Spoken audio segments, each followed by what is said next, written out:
One of the biggest challenges facing the United States right now is to keep Pakistan focused on the fight against the Taliban and al-Qaeda on its western border with Afghanistan. There is a big concern that Pakistan will give up that fight if it has to move its troops to its eastern border with India.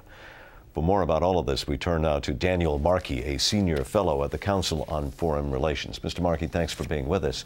How does the fallout from the massacre in Mumbai affect Pakistan's participation in our war on terror along the Pakistani-Afghan border?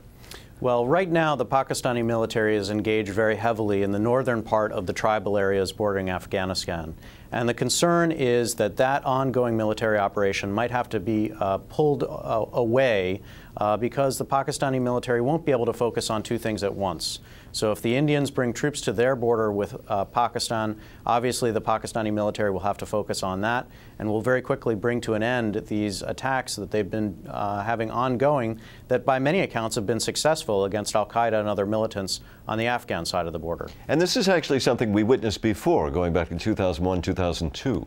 That's exactly right. At that time, there was an attack on the Indian parliament perpetrated by Pakistani militants, and precisely we saw this same thing happen where the Pakistani military pulled away from its Afghanistan border just as militants were fleeing American strikes in Afghanistan, opened up a safe haven to those militants in order to focus on the Indian threat.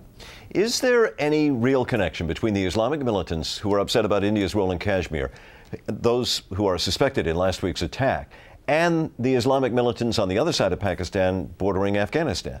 It does appear that the Lashkar eToiba group that's alleged to have been involved in this Mumbai attack has shifted its focus. Traditionally, it was really based on the Pakistani side of the Kashmir border and was really focused on that fight against India.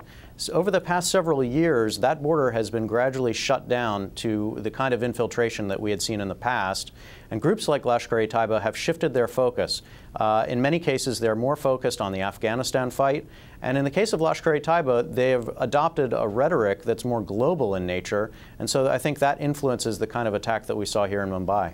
We've heard a lot about Condoleezza Rice's visit to India, less about the visit of the head of the Joint Chiefs of Staff to Pakistan. What's he trying to accomplish there today? My sense is that Admiral Mullen is in Afghanistan probably to try to get, in Pakistan, to try to get the Pakistanis to put something on the table that will appease India's demands.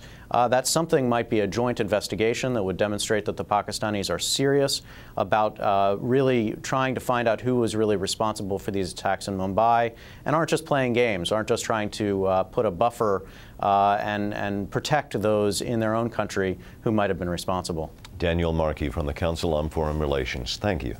Thank you.